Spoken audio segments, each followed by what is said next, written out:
Muito boa tarde, prezado telespectador. Inicia agora o Expresso Meio-Dia, o jornal que traz para você as principais atualizações da manhã, para você ter boa informação no seu almoço aqui pela Conecta Mais TV, na DILnet, no canal 8 da DIL TV, também no Facebook, no YouTube e na homepage da Conecta Mais, o canal de televisão da nossa região. E seguimos agora com as informações que nós temos por primeiro. Mas antes disso, a previsão do tempo, 22 graus nesse momento em Nova Prata, uma sexta-feira ensolarada que promete aí chegar próximo aos 30 graus. O final de semana promete tempo quente e ameno, sem chuva prevista por hora. E agora as primeiras atualizações que a gente traz essa manhã. Começamos pelo esporte, porque nessa manhã a CBF sorteou as quartas de final da Copa do Brasil. E os confrontos ficaram definidos entre Flamengo e São Paulo, Cuiabá e Grêmio, Inter e América Mineiro e Ceará e Palmeiras. A ordem das partidas ainda estão sendo sorteadas nesse momento, mas a dupla Grenal enfrenta aí, o Grêmio vai pegar o Cuiabá, ou seja, né, por tradição, dá para passar pelo Cuiabá. E o Colorado vai pegar o América Mineiro, que também não tem tanta força assim.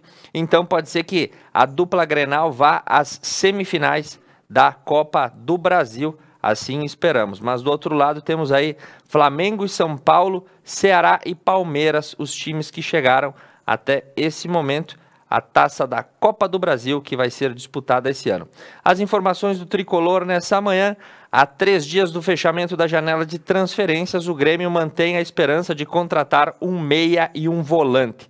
A direção avalia no mercado para encorpar o grupo de Renato Portaluppi.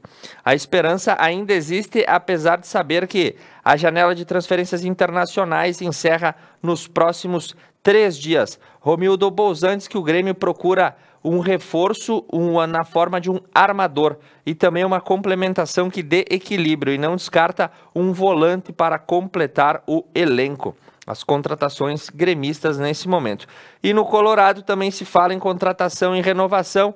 Hoje pela manhã falamos que Thiago Galhardo e Edenilson renovaram com o Inter e agora as conversas são com D'Alessandro, que quer definir a sua renovação antes de dezembro. O argentino tem contrato com o clube até o final deste ano e negocia a permanência ao menos para encerrar a temporada em fevereiro. Seria uma espécie de prorrogação. E seguindo com as informações agora do nosso estado do Rio Grande do Sul, e a Justiça decide que as aulas estaduais podem retornar na forma presencial a partir de hoje. Após aquele impasse que houve uma suspensão momentânea, a Justiça definiu que a Secretaria de Educação pode liberar o ingresso presencial dos alunos nas salas de aula, e a decisão partiu da 22ª Câmara Cível do Tribunal de Justiça do Estado, e as escolas estão liberadas para retomar as suas atividades. E a Procuradoria-Geral do Estado havia encaminhado um agravo de instrumento para derrubar a decisão liminar que vedava a continuidade das atividades nos colégios. Informação também da região metropolitana acerca da situação epidemiológica. O Hospital Dom João Becker tem aí 100% dos leitos de UTI ocupados. Isso mesmo, o Hospital de Gravataí, que tem aí a sua prioridade no tratamento de Covid-19 na região, acaba tendo 100% dos seus leitos ocupados. Isso já não ocorria faz algum tempo na cidade. E informação que vem também pelo portal Estúdio. Ontem aconteceu uma grande operação policial contra desmanches ilegais no litoral do estado. Essa operação, inclusive, já passou até pela nossa região. É a 95ª Operação Desmanche, que visa combater o comércio clandestino de peças de veículos, e ela ocorreu em Osório e Tramandaí.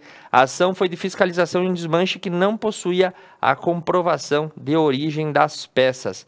E o portal Estúdio também informa um fato curioso que aconteceu em Ronda Alta. Isso lembra até uma antiga música de Teodoro e Sampaio, porque literalmente a casa caiu de cima de um caminhão na RS 324. Durante o transporte aí rodoviário de uma casa de madeira, o imóvel acabou caindo na rodovia e o fato ocorreu hoje pela manhã, próximo ao trevo de acesso à cidade. A Casa de Madeira tomou toda a faixa de circulação no sentido da via e o trânsito fluía de forma alternada. A área atendida pela Polícia Rodoviária de Nonoai, que daí estava orientando até que chegasse as equipes para fazer a remoção da casa que caiu. Literalmente, a casa caiu. Trocadilho para sexta-feira fica muito bom.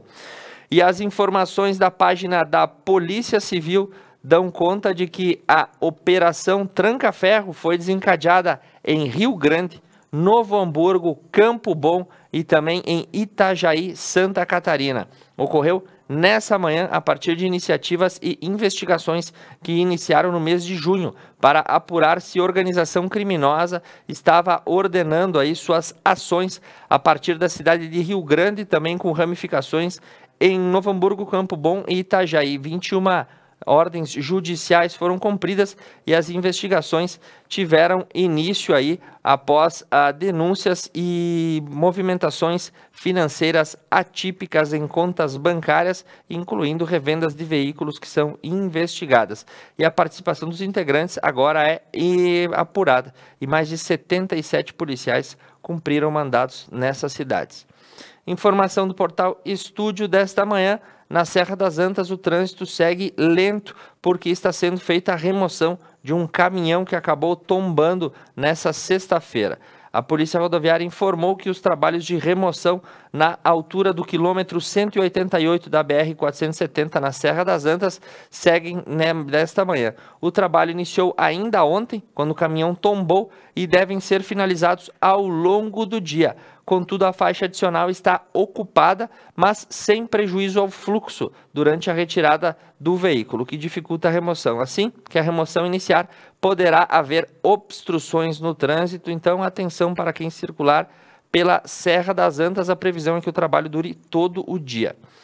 E uma informação que vem do portal Estúdio FM, replicando a rádio Uirapuru: um condutor causa acidente na BR-285 em Passo Fundo e foge do local. Isso foi ontem à noite e o acidente teve apenas danos materiais. Segundo informações, um ônibus Mercedes-Benz transitava no sentido Carazinho-Passo Fundo e um veículo Volkswagen Gol, placa de Passo Fundo, invadiu a pista contrária e colidiu contra o eixo dianteiro do ônibus. O condutor do Gol rapidamente pegou a mochila e fugiu em direção a uma lavoura e não foi localizado. Praticamente picou do lugar aí. E as informações do portal Semanário que trazem aí: após baixa adesão, o Coré de Serra apresenta recurso ao Estado para garantir dinheiro da consulta popular. Com menos de 1% de adesão de todos os moradores da Serra Gaúcha aptos a votar na Consulta Popular 2020, a região poderá ficar fora da distribuição de recursos previstos no certame, o antigo orçamento participativo. No total, 628 mil estavam previstos a partir do ano que vem. No entanto, sem alcançar a meta mínima de votantes, o Conselho Regional de Desenvolvimento da Serra, o CORED, vai encaminhar no dia de ontem um documento solicitando a anulação da chamada da cláusula de barreira, justificando que a pandemia do Covid prejudicou o pleito, já que o processo eleitoral foi realizado apenas por meios digitais. Então, tínhamos a possibilidade de votar em emendas do orçamento participativo, e isso não ocorreu devido à baixa adesão.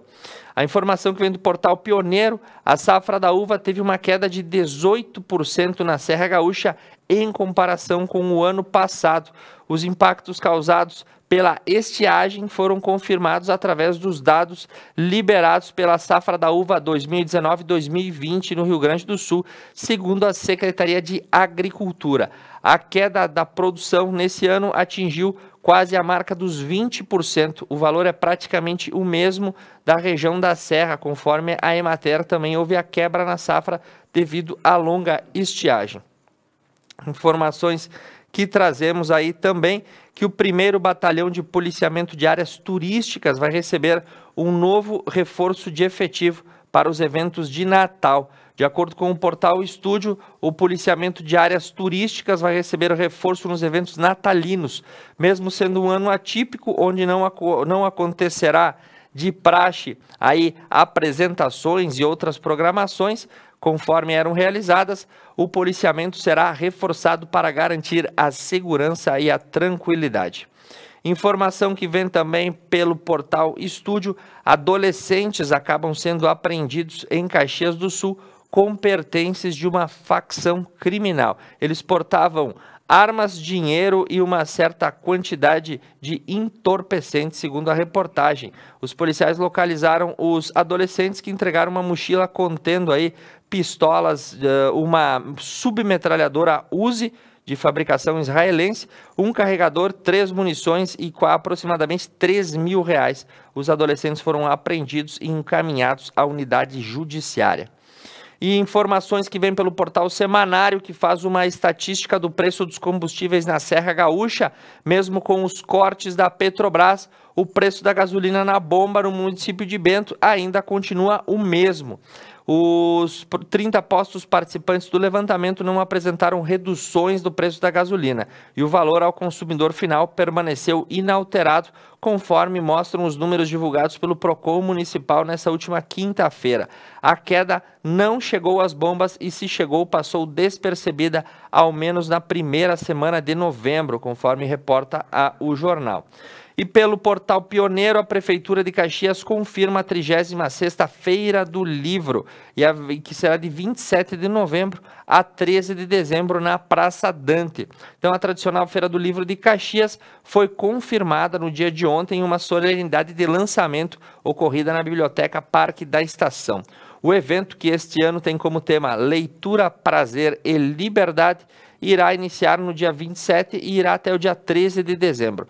Com um porte menor do que os anos anteriores devido à pandemia do Covid, foram confirmadas 29 bancas de comercialização, 9 a menos do que o ano passado. E o projeto arquitetônico foi assinado por Thiago Zoso Marcan, prioriza a circulação dos espaços com mais área aberta e espaços mais arejados, tendo palco na Praça Dante, aí de frente para a Rua Montauri, confirmada a Feira do Livro em Caxias do Sul. E informação que também vem do portal Pioneiro: com os protocolos de segurança estruturados, a Festuris começa no dia de ontem, no Serra Parque, em Gramado.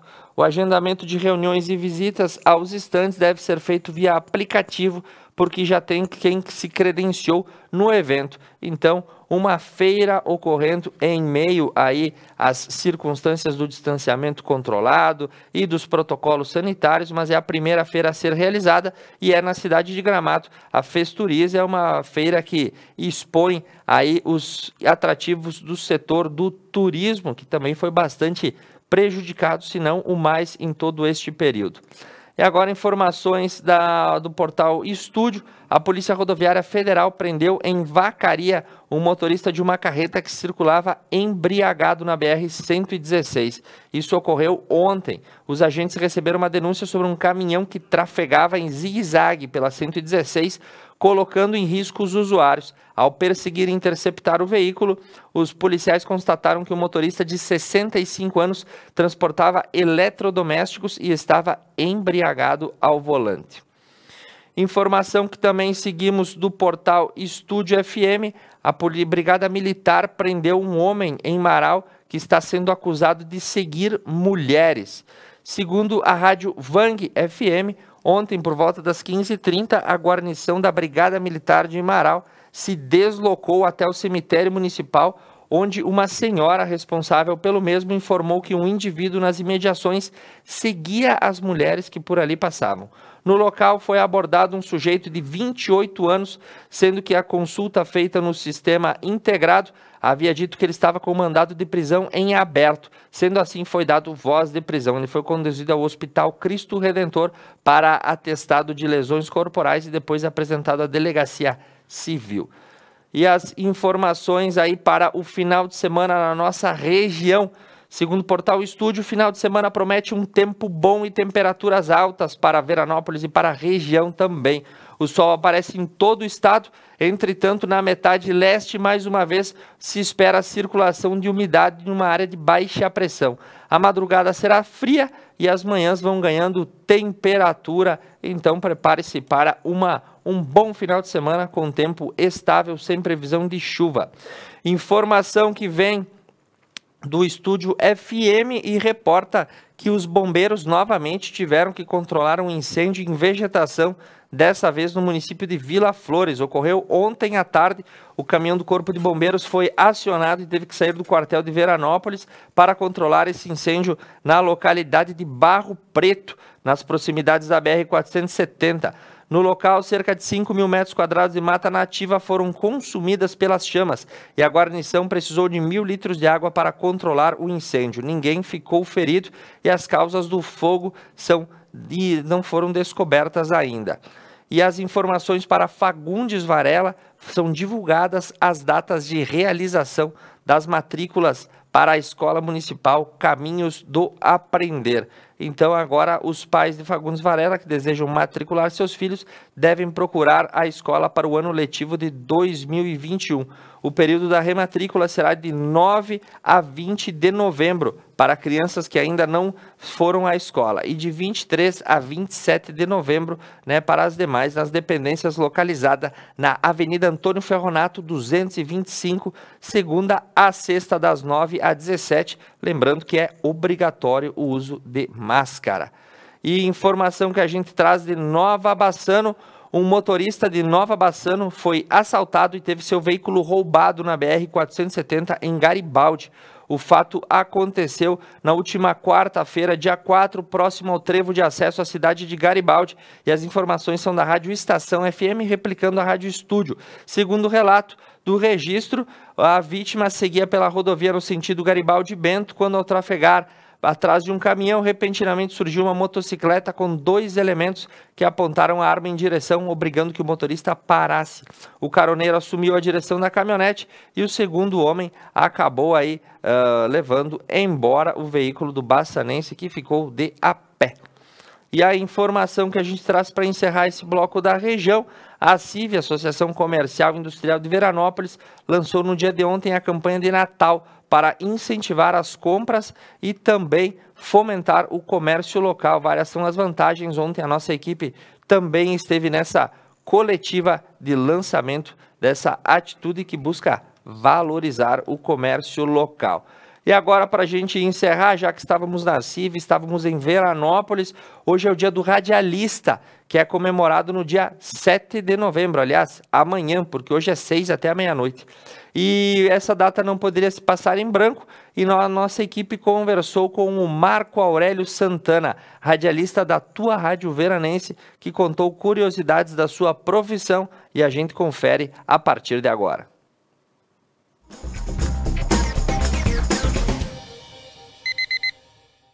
O Dia do Radialista já foi comemorado em diversos meses, diversas datas, mas a partir do ano de 2006, ela passa a ser comemorada no dia 7 de novembro. E nossa reportagem hoje encontra-se no município de Veranópolis, mais especificamente na Tua Rádio Veranense. E vai conversar com o radialista Marco Aurélio Santana, que conta para nós um pouco mais desta profissão.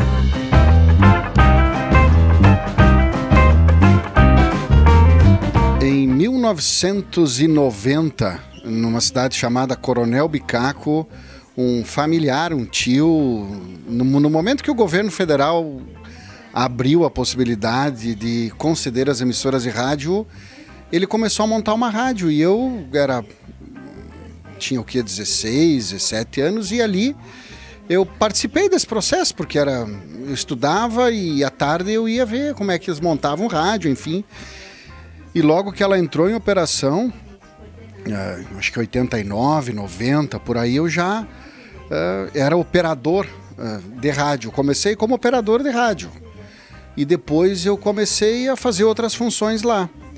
E depois eu vim para a região aqui em 1992 e surgiu uma oportunidade para trabalhar aqui mesmo, na rádio, na Tua Rádio Veranense, hoje Tua Rádio Veranense, nos domingos à tarde. E aquele ano o Veranópolis havia alçado um time na divisão, na Segundona Gaúcha, e eu, aos domingos à tarde, fazia o plantão de esportes. E aí começou, 92, e até hoje estou aqui na rádio. Hoje exerço a função de coordenação de jornalismo e gerente geral da emissora. Lá se vão 28 anos de trabalho aqui, nesse mesmo ambiente, nesse mesmo prédio. é uma via de mão dupla, porque você conhece pessoas, você cresce como pessoa, você erra, você aprende, você vai se moldando ao longo de todo esse período, você vai se moldando. Ou seja, você aplica conhecimento naquilo que você faz aqui, mas você absorve também aquilo que as pessoas te falam. E a partir daí tu vai moldando o teu caráter, tu vai moldando todas as tuas atitudes, tu vai sentindo a importância do respeito, sentindo a importância da responsabilidade que você tem. E a partir disso você você conclui que por ser uma pessoa que tem opinião, que fala no rádio, você tem que ter algumas condutas, não vou dizer perfeitas, porque ninguém é perfeito, mas algumas condutas um pouco mais sérias com relação a outras pessoas que não têm essa responsabilidade. Então foi sempre uma via de mão dupla.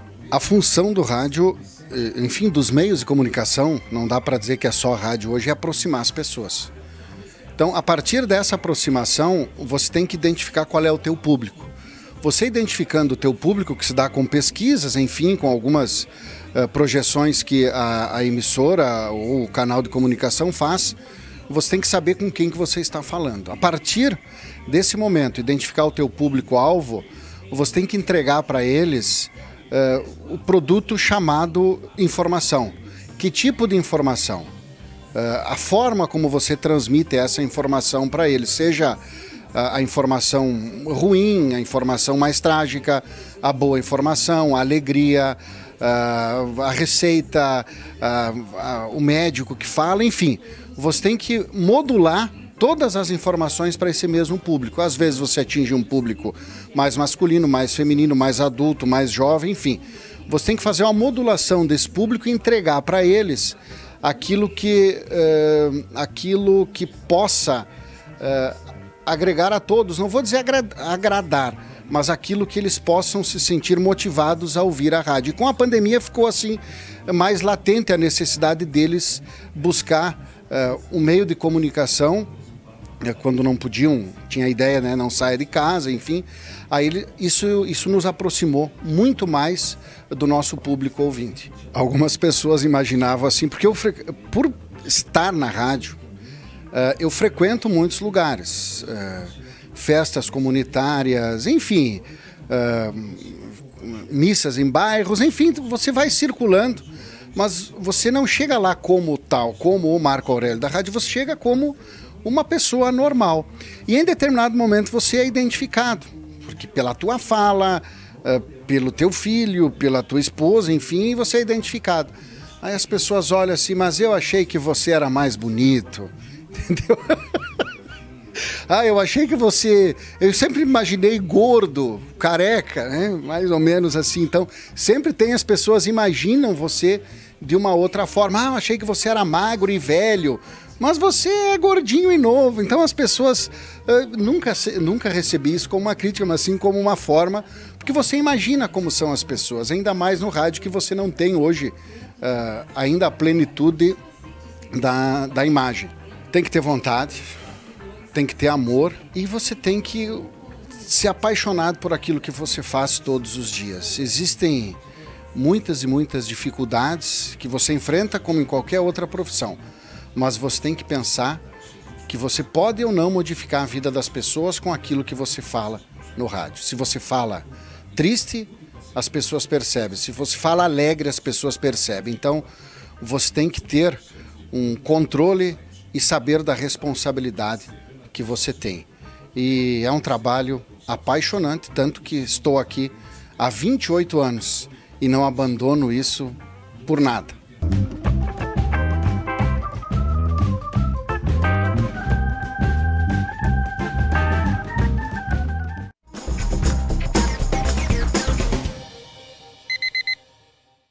Durante os últimos meses, a Unimed tem desafiado você a mudar um hábito e encontrar a sua melhor versão. O novo coronavírus apareceu e vamos precisar do esforço de todo mundo. Por isso, a gente tem um novo desafio até tudo voltar ao normal. Fique o máximo possível em casa. Cuidar de você. Esse é o plano. Unimed.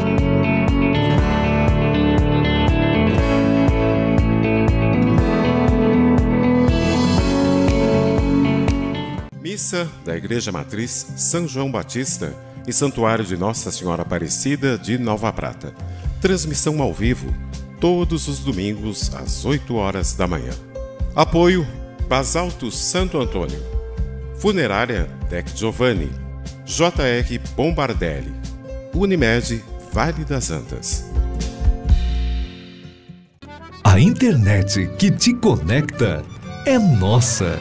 As ligações que você faz para ouvir quem está longe são nossas. A TV que reúne você e sua família para assistir também é nossa. A Adilnet Telecom é daqui. Eleições 2020. Debates. Entrevistas. Apuração dos votos. 13 municípios com cobertura total. Eleições 2020 é na Conecta Mais TV.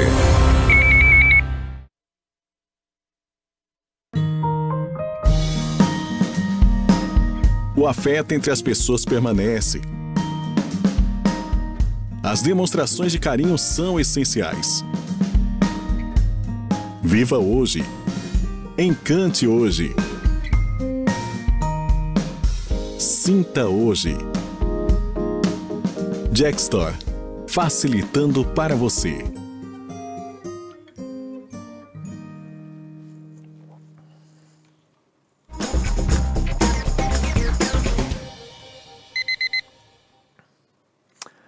Retornando ao vivo para você, já desejando uma boa tarde. Agora são 12h e 23 minutos. A temperatura ainda está na casa dos 22 graus aqui em Nova Prata. Movimento isolado aqui na Placidina de Araújo. Não tem basicamente ninguém na rua agora. Todo mundo em casa ou nos restaurantes almoçando. E nós vamos levando informação para você para falar agora sobre as principais atualizações aqui do nosso país. E um caso que está acontecendo lá no extremo norte, que fica bem longe, no Amapá. O estado entrou no 4º dia de apagão, que atinge 89% da população do estado. Postos e supermercados estão com filas. O governo federal já atua em nível de intervenção e o Ministério atualizou que a previsão de retomada de 60% a 70% do serviço de energia é para essa sexta-feira. 13 dos 16 municípios do estado continuam sem luz, com exceção de hospitais. Então o Amapá entra no seu 4º dia de apagão.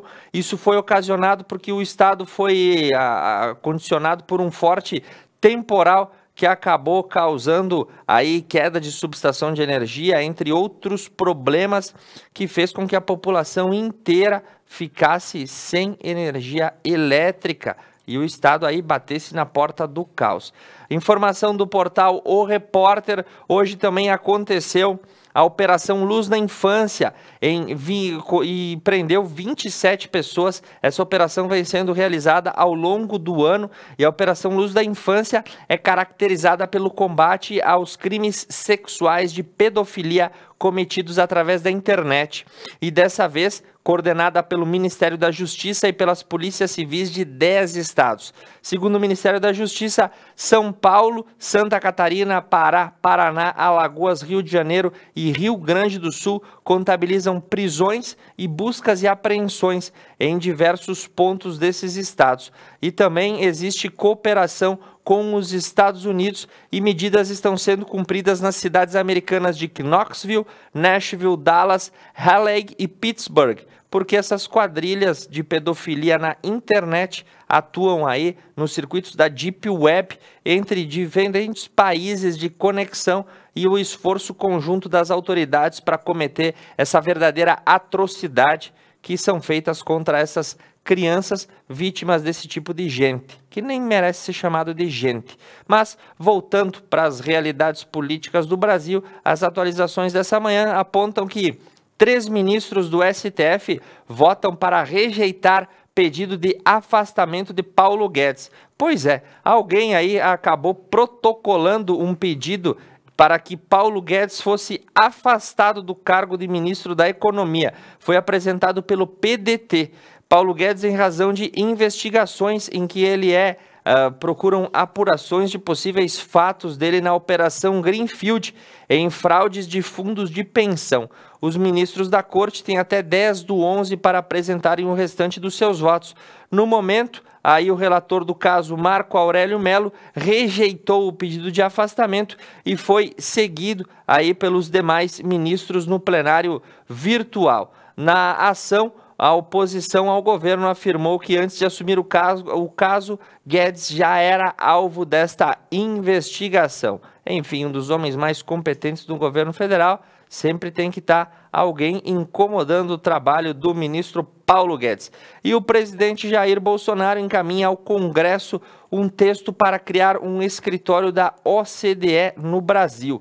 O presidente pretende trazer para cá a Organização para a Cooperação e Desenvolvimento Econômico, a OCDE, que é uma organização mundial do comércio melhorada, mais selecionada, tipo a área VIP da Organização Mundial do Comércio, por assim dizer, né? O pessoal do camarote, né, Douglas? Ou seja, os países mais poderosos com influência maior nesse tipo de segmento. E segundo a Secretaria-Geral da Presidência, o escritório funcionaria como um ponto de secretariado para trazer executivos da OCDE e fazer reunião com o empresariado brasileiro. A OCDE hoje é formada por 37 países, a maioria de nações com maior renda e os mais altos índices de desenvolvimento humano. Ela foi fundada em 1961 com o intuito de promover a integração e a cooperação entre seus membros. O Brasil quer entrar nesse clubinho há bastante tempo, mas até agora eles falaram que a gente não tem pedigree suficiente para fazer parte desse camarote da OCDE, mas o presidente se esforça para tentar apresentar nossas credenciais. Quem sabe a gente ganha uma pulseirinha logo mais para transitar nesse clube do métier dos mais valorizados do mundo. E agora uma notícia que vem também pelo portal CNN, e a gente se despede de mais um artista nessa semana, é o humorista Jotinha. Ele tinha 52 anos e acabou tendo complicações aí por conta da Covid-19. Ele foi também apelidado de Rei do WhatsApp, ele era locutor e humorista e com muito pesar aí acabou se despedindo pelas complicações. Agora passando para as notícias do mundo, e sim, as eleições norte-americanas. Eu falei hoje no Conecta News que é que nem casamento de cigano, dura mais que 7 dias. E a contagem dos votos segue e por hora a última atualização que a gente tem é que Joe Biden assume a liderança na Pensilvânia, tido como estado decisivo. Após passar à frente de Trump na Geórgia, a apuração ainda não terminou nesses estados, mas Biden segue na liderança e ele precisa atingir os 270 delegados do colégio eleitoral e ele já estava aí quase com 253 delegados e Donald Trump remando com 213. Hoje pela manhã, Trump deu discurso na Casa Branca falando que a eleição está sendo fraudada, mas não apresentou nenhuma prova sobre isso. Uma postura negacionista tradicional que ele já carrega, aquela postura do blefe, de ser bastante turrão, tem continuado com isso durante a campanha. O que tem acontecido é que companheiros do Partido Republicano já começam a criticá-lo por esse tipo de postura arrogante que tem incitado protestos e atos de violência pelo território norte-americano.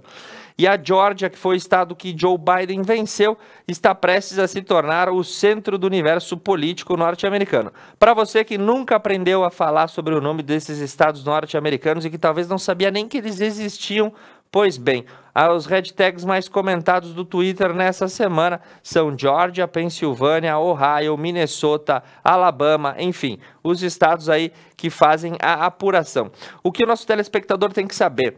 A unidade federativa norte-americana, em termos de federação, é diferente da brasileira.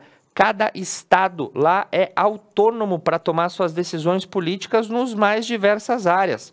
E todos, claro, respondem à federação. Eles têm um nível de independência maior, eles definem a legislação penal, eles definem outras questões que aqui no Brasil estamos ainda muito amarrados à nossa União, que tudo ganha e nos dá muito pouco. Lá funciona diferente. Por isso que os estados têm um tempo próprio para apurar os votos para a presidência. E aí o que eu estava falando pelo portal CNN, republicanos começam a criticar Donald Trump por ele questionar a lisura das eleições. A fala dele não foi recebida por parte do Partido Republicano, que se manifestaram contrários a essa fala do presidente. E Chris Christie, ex-governador de Nova Jersey, falou durante a entrevista ao canal americano ABC que, abre aspas, não ouvimos nada hoje sobre qualquer evidência de fraude eleitoral. Lembrando que eles são companheiros de partido. E seguindo essa polêmica das eleições, em um dos estados, a Filadélfia, a campanha de Trump ingressou... A campanha de Trump ingressou na justiça para paralisar a apuração dos votos e o juiz negou o prosseguimento dessa ação. Então, aquela tendência de que fosse judicializada a eleição norte-americana talvez não aconteça, porque o judiciário não quer abraçar esse abacaxi lá nos Estados Unidos. E agora uma informação, saímos dos Estados Unidos e vamos para mais de 300 milhões de planetas que podem ser habitáveis na nossa galáxia. Disse a NASA ontem à noite e a CNN replicou que a nossa galáxia tem pelo menos 300 milhões de planetas potencialmente habitáveis, de acordo com uma nova descoberta. O telescópio espacial Kepler da agência norte-americana passou 9 anos em uma missão de caçar planetas, identificando com sucesso milhares de planetas iguais aos nossos. Mas uma questão central da missão permanecia sem resposta: quantos desses mundos são habitáveis? E os cientistas e todo mundo esperavam os dados da Kepler durante anos e achavam que encontrariam a resposta. E foi publicado um artigo no The Astronomical Journal que 300 milhões de mundos potencialmente habitáveis na nossa galáxia existem. Ou seja, se você não gosta mais de ficar aqui, pode ser que no futuro a gente possa ir para algum lugar diferente. Temos 300 milhões de opções para você escolher. Até os mais exigentes vão se sentir indefesos. E para encerrar as notícias de hoje, das atualidades, a importância de ter a vitamina D em dia. Ela é novamente relacionada com sintomas graves da Covid-19. Por quê? Apontamento de que a ausência de vitamina D aumenta a carga viral no corpo humano. E uma boa dica para pegar vitamina D é tomar sol. Então, apanhe sol, mantenha seus índices de vitamina D elevados, as boas vibrações, o final de semana vai estar aí, então aproveite. E para a gente encerrar o Expresso Meio-Dia de hoje, nós temos aí o Dia do Artista e o Dia do Cinema que está chegando.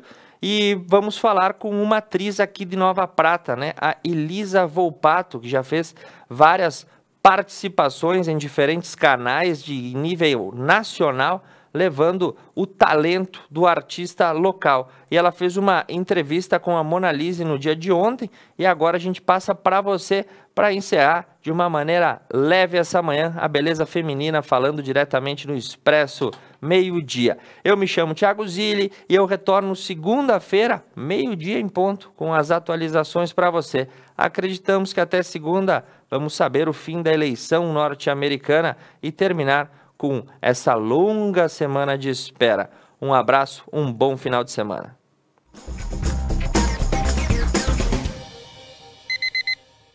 A história do cinema brasileiro iniciou em 1896, quando tivemos a primeira exibição do cinema na cidade do Rio de Janeiro, aqui no nosso país.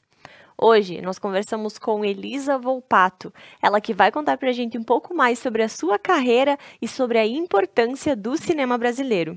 Elisa, seja bem-vinda e, primeiramente, nós gostaríamos que você se apresentasse aos nossos telespectadores. Olá, pessoal. Eu sou Elisa Volpato, sou atriz gaúcha de Nova Prata e fiz toda a minha trajetória artística, comecei a minha trajetória artística em Nova Prata, né, participando tanto do CTG, quanto do Bailado Gaúcho, quanto do balé, do coral. Estudei artes cênicas em Porto Alegre e moro em São Paulo há 10 anos. E já participei de algumas obras aí de audiovisual que talvez vocês conheçam, como Mulher de Fases, na HBO, como Assédio, da Globo, do Globoplay. E mais recentemente eu participei da série da Netflix, que está disponível agora acabou de lançar, chama Bom Dia, Verônica. Convido todos a assistirem Bom Dia, Verônica, está disponível no Netflix, confiram o trabalho. E, além disso, tenho desenvolvido uma trajetória em teatro. Tenho um grupo de teatro aqui em São Paulo, do qual faço parte, chama Vulcão Criação e Pesquisa Cênica, e a gente tem feito pesquisa continuada aqui também. Tenho desenvolvido essa trajetória, então, que transita pelo teatro, pelo audiovisual e também um pouco com a música, que a música também foi base aí da minha formação aí em Nova Prata, que está sempre me acompanhando também. Conta pra gente sobre a tua carreira, como foi que tu te tornaste atriz, como que tu descobriu essa vontade, esse dom, digamos assim, de ser atriz. Ai, são tantas coisas assim, mas pensando aqui, né, sobre a minha trajetória em Nova Prata e nas referências que eu tive como artista na minha cidade, eu acho que foram fundamentais assim para me moldar como artista, como ser humano pensante assim, né, numa sociedade. Eu acho que os estímulos que eu tive dos meus pais, de assistir filmes desde sempre, de conhecer um pouco de cinema, de ouvir muita música. Eu ouvia muita música em casa. Meu pai é uma pessoa muito sensível, que sempre nos apresentou, né, várias formas artísticas. E depois todas as atividades que eu fazia em Nova Prata, extracurriculares, artísticas, eu acho que moldaram um pouco as minhas vontades, assim, de querer me tornar uma atriz. Então, tanto o balé quanto o coral, que eu fiz durante anos, e depois o meu envolvimento com o CTG, com o bailado gaúcho, eu acho que tudo, para mim, foi tendo uma importância muito grande, assim, de enxergar as manifestações artísticas como formas de comunicação mesmo. Então, a forma de eu me comunicar no mundo hoje, né, é pelo meu trabalho artístico, né? Eu acho que um médico cura os pacientes, um advogado defende os seus clientes, né? Um comerciante vende para o público, e eu acho que um artista, ele pensa essas outras formas de comunicação que estão muito diferentes desse dia a dia, desse cotidiano de oi, tudo bom? Né? A forma que a gente se comunica pela arte, ela passa por um lugar de você assistir um filme e você ficar tocado com aquilo, e você sair pensando, ou você ouve uma música e você se emociona, e você pensa várias coisas. Então a arte, ela está nesse lugar, assim. Eu pensei, é isso que eu quero fazer, quero me comunicar dessa outra forma, assim. Quando eu descobri que tinha Faculdade de Artes Cênicas em Porto Alegre, né, no meu estado, enfim, era o lugar mais próximo que eu poderia, né, estudar isso, eu não tive dúvida. Eu falei, não, eu vou terminar o terceiro ano e vou para Porto Alegre estudar artes cênicas. Então foi um pouco esse o movimento. A partir de que eu entrei na Faculdade de Artes Cênicas, um outro mundo se abriu, né? Você encontra muitas pessoas ali na sua trajetória que vão te levando a fazer outras coisas. Eu participei de vários curtas-metragens em Porto Alegre, os projetos da RBS TV, tinham na época histórias curtas, as séries todas. Depois tive contato com o Jorge Furtado, que é da Casa de Cinema.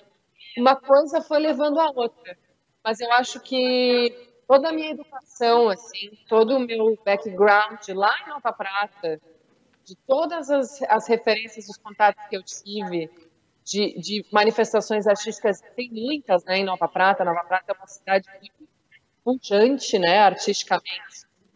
Então, acho que tudo isso me estimulou muito. Então, eu considero fundamental, assim, a minha educação, assim, as referências que eu tive em Nova Prata, e minha decisão, assim, de me tornar atriz. Nesse 5 de novembro, nessa última semana, a gente comemorou o Dia do Cinema Brasileiro. Qual a importância que tu enxergas nesse cinema e qual a importância dele fora do Brasil também?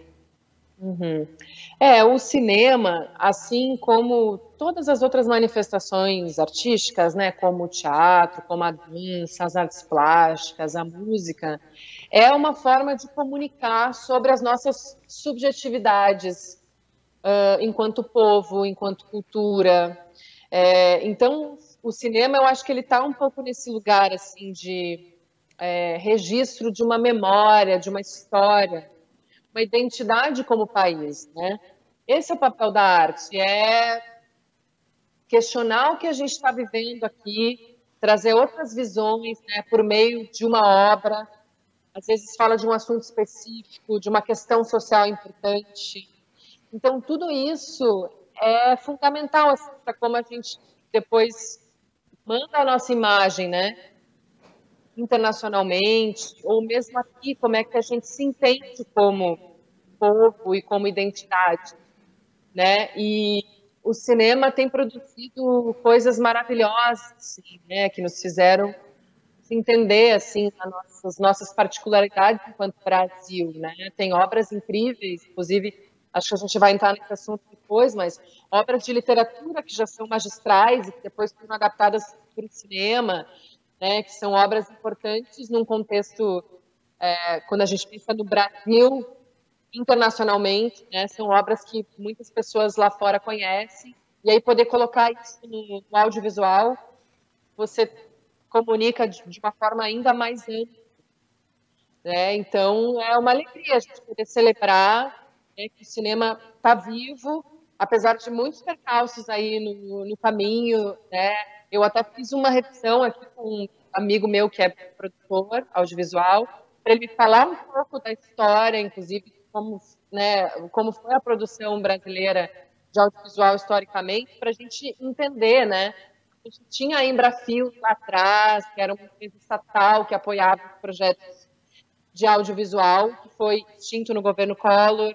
Depois a gente tem uma retomada do cinema em 92, que é com o filme da Carla Camurati, o Carlota Joaquina.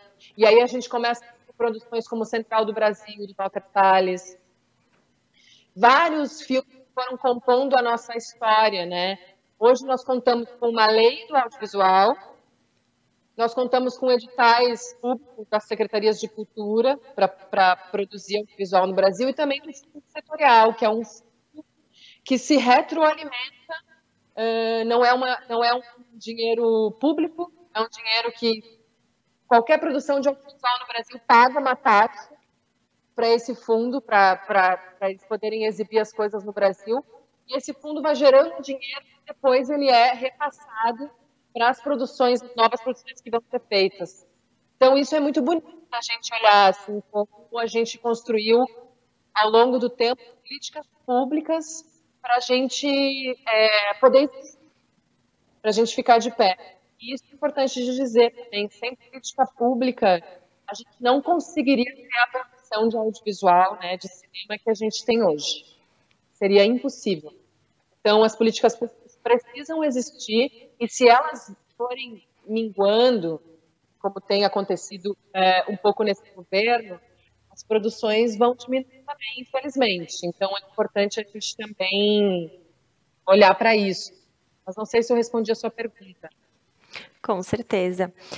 A gente falava agora há pouco sobre essas obras de literatura que são interpretadas no cinema, que são readaptadas.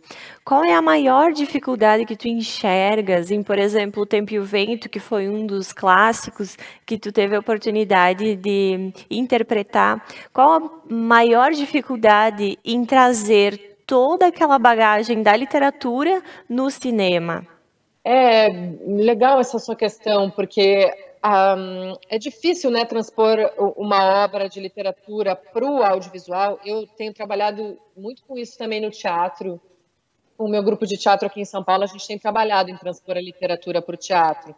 A literatura, ela já tem uma força por si só, né? Quando você lê um livro, é uma experiência individual, que você entra em contato com aquela obra e você faz diversas conexões, né? Você consegue viajar naquela história. São muitos personagens, muitas vezes, né? Quando você transpõe para o audiovisual, você tem que fazer algumas escolhas, né? Porque é uma história, O Tempo e o Vento, por exemplo, é um épico, né? São vários livros enormes, né? Que você demoraria, sei lá quanto tempo para ler, e você tem que compactar ele em 1 hora e meia, 2 horas de filme. Então, você tem que, às vezes, fazer algumas escolhas, assim, o que é importante ficar, tem algumas coisas que a gente não vai poder falar, né? Vai escolher algumas coisas para moldar. Depois você precisa criar corporalidade para esses personagens, que eles existem no primeiro momento no nosso imaginário.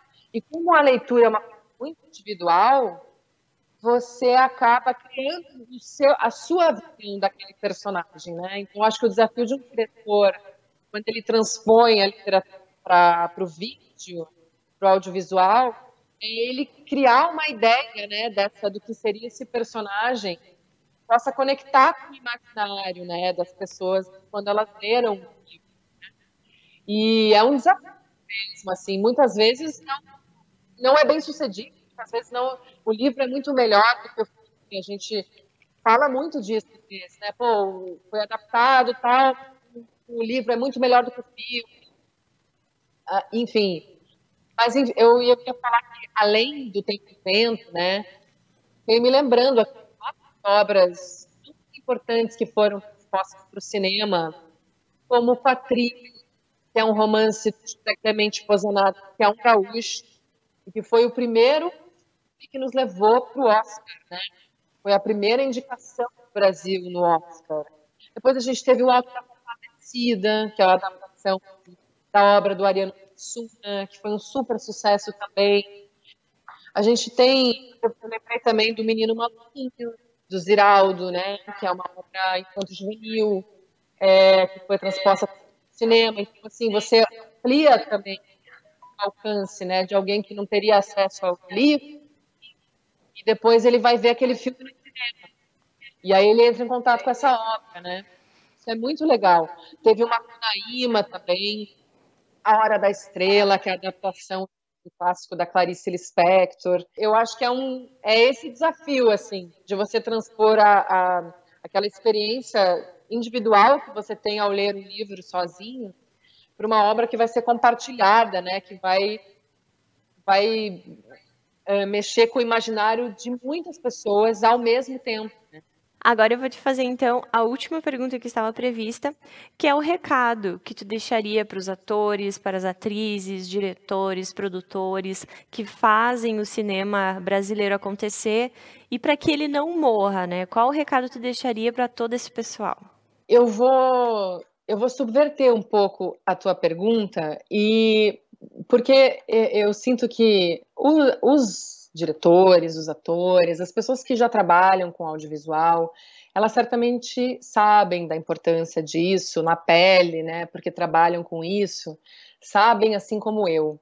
Então, o recado que eu queria deixar é para o público, para o espectador que acompanha, né? Que segue, que assiste cinema, que é o seguinte: a gente tem que valorizar muito as nossas produções, porque nós temos trabalhado incansavelmente há muitos anos, né, todos os profissionais de audiovisual, em fazer obras, né, que sejam parte, né, de uma memória de país, de uma identidade. Então eu queria incentivar as pessoas a verem produções nacionais, né, a assistirem as produções brasileiras, seja de séries, filmes, documentários, porque nós temos muito, né? O Google está aí para ajudar a todos, nós podemos fazer pesquisa, qualquer um da sua casa, e saber tudo que foi produzido de audiovisual nos últimos tempos, né? Então, eu queria incentivar as pessoas, inclusive, agora no Bom Dia Verônica, a gente tem ouvido tanto as pessoas falando assim: nossa, parece uma produção gringa, nem parece uma produção brasileira.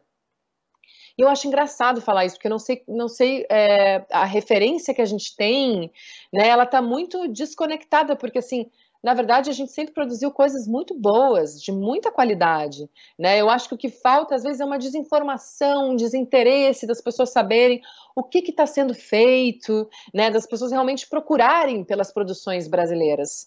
Então, quando surge uma coisa, assim, que foi uma coisa mais mainstream, como o Bom Dia Verônica, as pessoas vêm com esse comentário. E eu queria dizer que, na verdade, Bom Dia Verônica é uma produção, assim, genuinamente brasileira, inclusive que trata de um assunto muito conectado com a nossa realidade, né, que é a questão da violência contra as mulheres, que é uma das coisas que o Bom Dia Verônica aborda.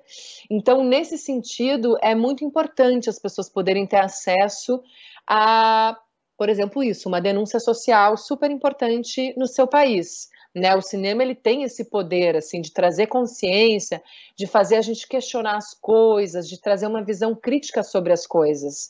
Então, o meu recado é que todos procurem pelas produções brasileiras, tanto na Netflix quanto no Globoplay. O Globoplay tem produzido coisas muito legais, a própria Amazon agora vai produzir um monte de coisa brasileira, os canais fechados aí todos, HBO, Universal, Warner, todos têm produzido séries brasileiras. E às vezes as pessoas nem sabem, né? Porque estão tão conectadas com as coisas produzidas lá fora que não procuram as coisas produzidas por nós aqui. E nós temos artistas maravilhosos, profissionais maravilhosos e que têm feito coisas de muita qualidade. Então, o meu convite é esse, assim, em nome, na verdade, de todos esses artistas que você falou aí no começo, em nome de todos os diretores, atores, atrizes, eu queria convidar o público a conhecer mais as produções brasileiras. A gente te agradece imensamente por ter conseguido encaixar essa entrevista na tua agenda. Parabéns pela série, como tu disseste, é um assunto muito pertinente, um assunto muito atual. Nos últimos dias a gente percebe que isso se torna muito mais atual, com força, né? Então, parabéns pela produção, parabéns pelo papel que tu vem desenvolvendo e muito obrigado por conversar conosco. Muito obrigada, eu que agradeço, é um prazer falar com todos aí, um prazer falar um pouco do meu trabalho para as pessoas da minha cidade, que foi de onde eu vim, de onde eu criei todo o meu alicerce artístico para desenvolver o que eu desenvolvo hoje. Então, eu que agradeço. Um grande abraço a todos.